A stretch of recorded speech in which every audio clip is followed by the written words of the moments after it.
দক্ষিণী সুপারস্টার মোহনলাল ২০২৫ সালের প্রথম অংশে রেকর্ডযোগ্য সাফল্য দিলেন। তার অভিনীত দুটি সিনেমা এল2 এম্পুরান ও থুদারুম এর মোট আয় ৫০৫.৬৫ কোটি রুপি, যা মালায়ালাম ইন্ডাস্ট্রির ইতিহাসে এক বছরে সর্বোচ্চ আয় করে সফলতার একটি নতুন অধ্যায় রচনা করেছে।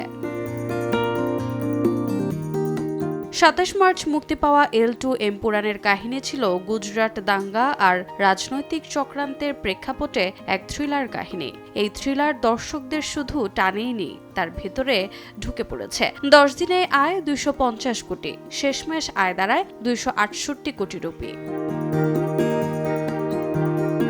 আরেক চমক থুদারুম। মে মাসে মুক্তি পাওয়া এই ইমোশনাল ফ্যামিলি ড্রামা আয় করেছে ২৩৭ কোটি রুপি। প্রেম, প্রতিশোধ আর পারিবারিক মূল্যবোধ, এই মিশ্রণ মোহনলালের চরিত্রে এনে দেয় এক ভিন্ন ছাপ। দক্ষিণী সিনেমায় মোহনলাল শুধু একজন অভিনেতা নন, তিনি এক অধ্যায় হয়ে রইলেন। রোজা চৌধুরী, সময় সংবাদ।